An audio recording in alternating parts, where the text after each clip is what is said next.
retrouve donc pour cette nouvelle édition de Direct. Merci d'être avec nous. Ce soir, notre sujet va encore une fois porter sur le printemps arabe, mais cette fois-ci, on va voir si le printemps arabe sera un terme ou, je dirais, un événement unificateur ou un événement qui va créer la division dans les États. Nous verrons ça d'un plan politique, d'un point de vue politique et d'un point de vue historique. Mais la première partie commentaire, bien entendu, tout de suite, durant sa visite au Caire, le commissaire européen pour la migration et les affaires intérieures, M. Dimitri Avramopoulos, s'est réuni ce matin avec le ministre des Affaires étrangères, Sameh Shoukry, et la ministre d'État pour l'immigration et les affaires des Égyptiens à l'étranger, Nabila Makram. L'entretien a jeté la lumière sur les derniers développements survenant dans la région du Moyen-Orient. Plus de détails dans ce reportage de notre collègue Nada Ibrahim.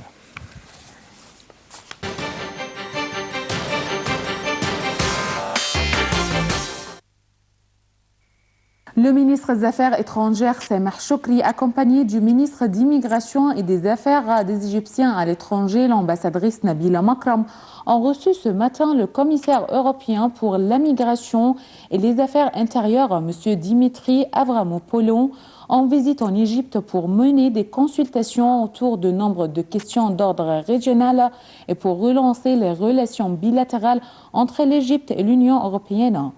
Au début de la rencontre, M. Shoukry a mis l'accent sur le rôle primordial que joue l'Union européenne dans la région arabe, remerciant également son soutien aux réformes politiques et économiques entreprises par l'Égypte au cours de la dernière période.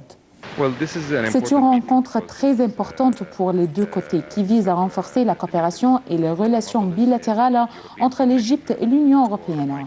Bien sûr, des sujets importants ont été débattus au cours de cette réunion. Premièrement, le dossier de la sécurité et la lutte contre le terrorisme était en tête de ces discussions élargies. Dans ce cadre, le chef de la diplomatie, Sameh Shoukry, a abordé le plan de l'Égypte afin de combattre le terrorisme, mais aussi à renforcer la sécurité et la stabilité dans la région du Moyen-Orient. Par ailleurs, le ministre et le commissaire européen ont proposé le lancement d'un programme de coopération entre l'Égypte et l'Union européenne qui vise à lutter contre le terrorisme et à améliorer les conditions de l'Europe et toute la région arabe.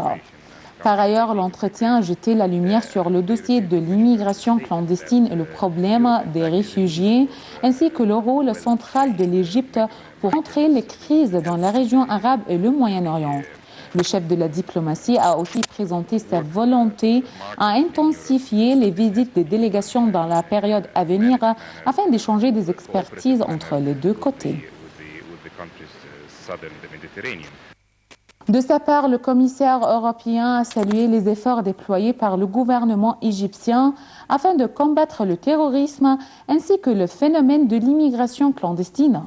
M. Avramopoulos a également tenu à faire part de la volonté de l'Union européenne d'aider les migrants arabes et égyptiens à améliorer leurs conditions de vie à travers les opportunités du travail.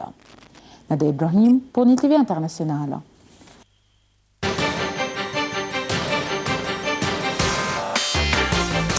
De retour pour nos séries de commentaires, alors que l'offensive des forces irakiennes sur Mossoul entre dans sa 5e semaine aujourd'hui pour reprendre le dernier bastion irakien aux mains du groupe terroriste Daesh enfermé à Mossoul.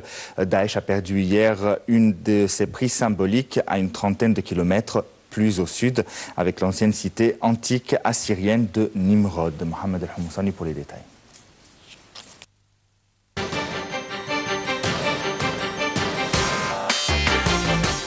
Nimrod est l'un des sites historiques avec Palmyre en Syrie que Daesh avait pris pour cible après sa conquête de vastes territoires dans les deux pays en 2014.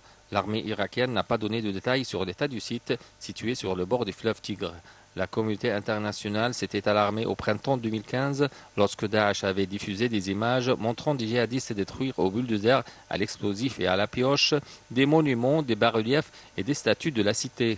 Si Nimrod est tombé entre les mains des forces irakiennes, ce n'est pas encore le cas de Mossoul, où Daesh est encerclé par le nord et l'est, a affirmé le commandant Montazar Salem des unités d'élite du contre-terrorisme, les CTS.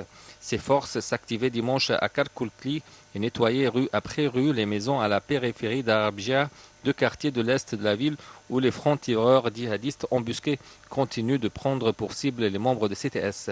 Par ailleurs, 8 personnes ont été tuées lundi dans une attaque suicide revendiquée par Daesh dans une oasis au sud-ouest de Bagdad. L'attaque à Ain el-Tamer, qui a également fait 6 blessés, a été perpétrée par 6 hommes brandissant des armes légères et des explosifs qui ont tenté de s'infiltrer tôt dans l'oasis. Selon le ministère de l'Intérieur, 5 des assaillants ont été abattus par les forces de sécurité et seul le 6e aurait eu le temps d'actionner sa bombe dans une maison. L'oasis d'Ain el-Tamer est toutefois situé près de la province occidentale d'Al-Anbar, qui fut longtemps un fief de Daesh. En août, le groupe terroriste avait revendiqué une attaque dans cette localité qui avait fait 18 morts et 26 blessés.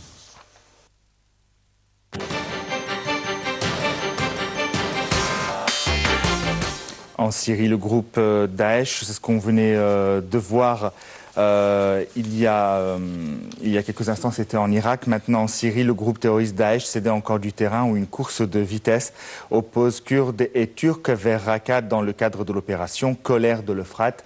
Lancée le 5 novembre dernier, la coalition internationale a commencé ses frappes contre Daesh en Syrie en septembre 2014. Sa coopération avec les forces kurdes et les forces démocratiques syriennes exaspère la Turquie qui considère les milices kurdes comme des terroristes. Les détails dans ce commentaire.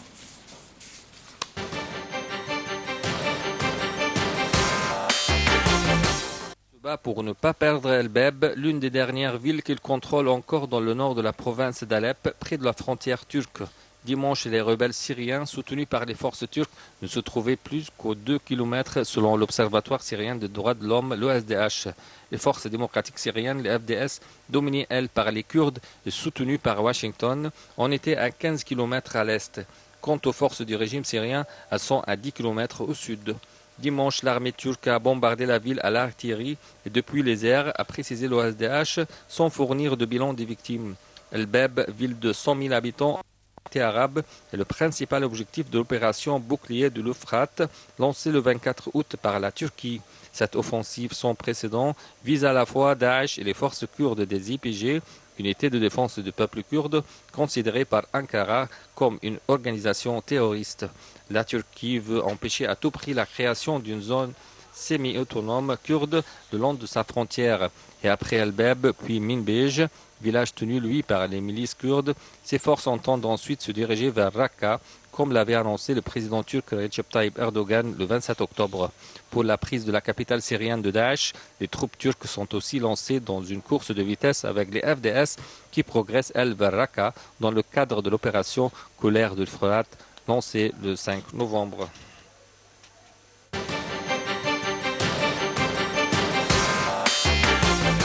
Et pour terminer, les Palestiniens étaient lundi, donc aujourd'hui, debout contre 2 projets de loi adoptés la veille par le gouvernement israélien. Le premier ouvrant la voie à la légalisation des colonies sauvages et le second limitant le volume des appels à la prière musulmane. Le porte-parole de la présidence palestinienne, Nabil Abu Rodeina, a par ailleurs indiqué que les récentes mesures israéliennes vont mener à une catastrophe à la région. Les détails dans ce récit.